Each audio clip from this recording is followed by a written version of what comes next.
मैं डॉक्टर अली इमाम, department of political science, DAV PG college Siwan छात्र। आज का विषय है ब्रिटिश लॉर्ड सभा की तुलना अमेरिकी सीनेट से करें। ब्रिटिश संसद की द्वितीय सदन हाउस ऑफ लॉर्ड्स की अक्सर तुलना अमेरिकी कांग्रेस की द्वितीय सदन सीनेट से की जाती है। ये दोनों सदन लॉर्ड सभा तथा सीनेट अपनी अपनी व्यवस्थापिका में द्वितीय सदन है। इन दोनों सदनों में वित्त विधेयक पेश नहीं होता है। इन ऊपरी समानताओं के बावजूद दोनों सदनों हाउस ऑफ लॉर्ड्स तथा सीनेट में काफी असमानताएं हैं। ये समानताएं संगठन, अधिकार एवं शक्तियों के क्षेत्र में स्पष्ट रूप से देखी जा सकती है। सर्वप्रथम, लॉर्ड सभा एक ऐतिहासिक सदन है, जबकि सीनेट एक ऐतिहासिक सदन नहीं है। सीनेट की उत्पत्ति राष्ट्रपति की शक्तियों को नियंत्रित करने और प्रतिनिधि सभा पर प्रतिबंध लगाने के लिए की गई है। लेकिन ब्रिटिश लॉर्ड सभा इन उद्देश्यों की पूर्ति नहीं करता है।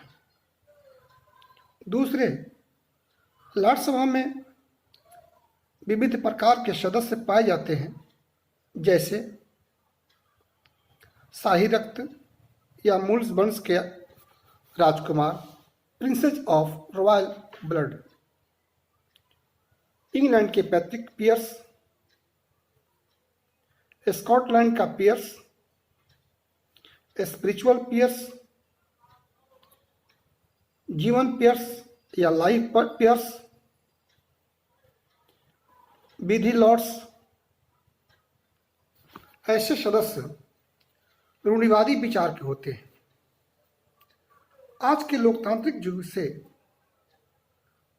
यह सदन मेल नहीं खाता है, जबकि सीनेट की सदस्यता का आधार न तो वंशानुगत है और न उनमें विविध प्रकार के सदस्य होते हैं। तीसरे, हाउस ऑफ लॉर्ड्स की सदस्यता एक प्रकार की उपाधि है और इसमें कानून तथा धर्म के लॉर्ड्स भी होते हैं जो मनोनीत किए जाते हैं, जबकि सीनेट में मनोनयन की पद्धति नहीं अपनाई गई है। इसके सदस्य जनता द्वारा प्रत्यक्ष रूप से निर्वाचित होते हैं। चौथे, सदस्यता की दृष्टि से देखा जाए तो हाउस ऑफ लॉर्ड्स विश्व का सबसे बड़ा द्वितीय सदन है, जबकि सीनेट में कुल सदस्यों की संख्या 100 है। लॉर्ड सभा में एक बार सदस्य बनने के बाद वह जीवन भर के लिए सदस्य बना रहता है, जबकि सीनेट का सदस्य एक बार में सिर्फ 6 वर्ष के लिए चुना जाता है और 1/3 सदस्य हर 2 वर्ष बाद अवकाश लेते रहते हैं। इस प्रकार संगठन की दृष्टि से दोनों सदनों हाउस ऑफ लॉर्ड्स तथा सीनेट में काफी अंतर है। जहां तक शक्ति की बात है, शक्ति के दृष्टि से भी ब्रिटिश लॉर्ड सभा तथा अमेरिकी सीनेट के बीच काफी अंतर पाया जाता है। लॉर्ड सभा विश्व का सबसे अधिक कमजोर द्वितीय सदन है, किंतु इसके विपरीत सीनेट विश्व का सबसे शक्तिशाली द्वितीय सदन है। 1911 तथा 1949 के संसदीय अधिनियम के पश्चात राज्यसभा की शक्तियों में काफी ह्रास आई है, जबकि सीनेट की शक्तियां लगातार बढ़ी हैं। विधायी क्षेत्र में ब्रिटिश राज्यसभा की स्थिति अमेरिकी सीनेट की तुलना में काफी कमजोर है। ब्रिटेन में कानून बनाने संबंधी कोई भी विधेयक किसी भी सदन में पेश किया जा सकता है, लेकिन सारे महत्वपूर्ण विधेयक कॉमन सभा में ही पेश किए जाते हैं। कॉमन सभा द्वारा पास विधेयक को राज्यसभा रिजेक्ट नहीं कर सकती। वह उस विधेयक को मात्र 1 वर्ष तक डिले कर सकती है। लेकिन अमेरिका में कानून बनाने संबंधी विधेयक को संसद के यानी कांग्रेस के दोनों सदनों द्वारा पास होना आवश्यक है। किसी विधेयक को लेकर गतिरोध की स्थिति में एक कॉन्फ्रेंस कमेटी का गठन किया जाता है, जिसमें दोनों सदनों का समान सदस्य होंगे। चूंकि सीनेट के सदस्य परिपक्व राजनीतिज्ञ होते हैं, इसलिए उस कमेटी में सीनेट के पक्ष में फैसला हो जाता है।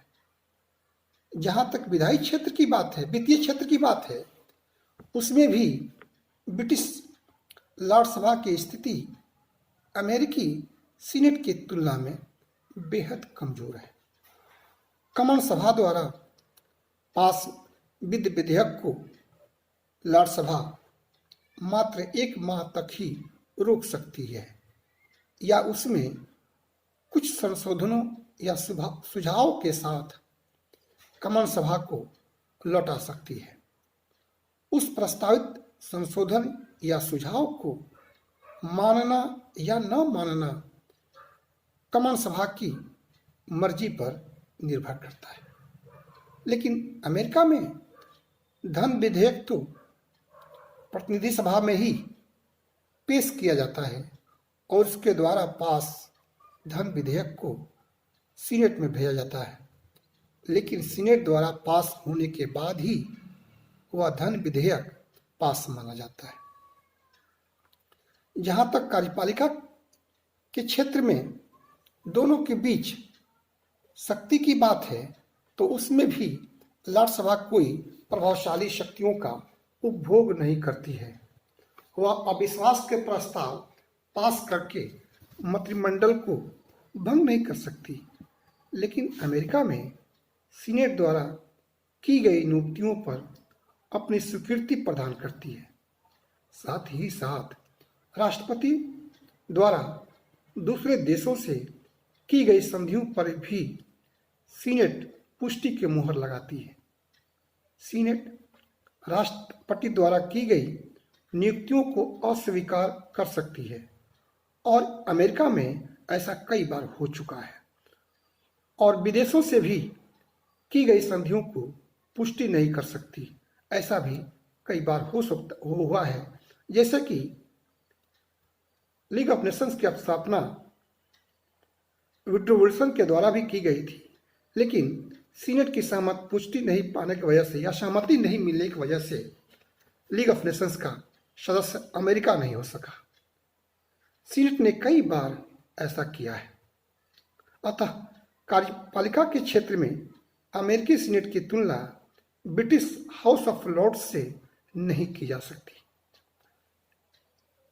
इतना ही नहीं, सीनेट राष्ट्रपति, उपराष्ट्रपति, संघीय अधिकारियों तथा जजों के विरुद्ध महाभियोग की कार्यवाही में जांच पड़ताल करता है और उस रूप में वह न्यायालय के रूप में कार्य करती है।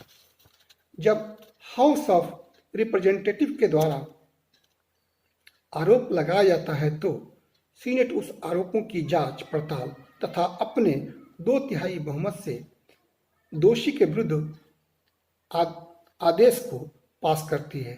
ब्रिटेन में राज्यसभा को इस प्रकार की शक्तियां प्राप्त नहीं है।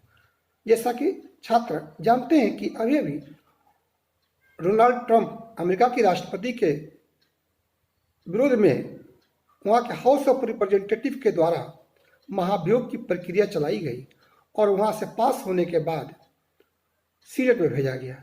ये और बात है कि सीनेट में प्रस्ताव पारित नहीं हो सका डोनाल्ड ट्रंप के विरुद्ध। ऐसा दलीय संख्या के आधार पर हो सका, क्योंकि वहाँ पे सीनेट में डेमोक्रेटिक पार्टी के सदस्यों की संख्या कम होने की वजह से सीनेट में डोनाल्ड ट्रंप के विरुद्ध महाभियोग की प्रक्रिया पास नहीं हो सकी या महाभियोग की प्रस्ताव पास नहीं हो सका। लोकसभा की गौण स्थिति को देखते हुए अनेक बार इसे समाप्त करने की सिफारिश इंग्लैंड में होती रही है।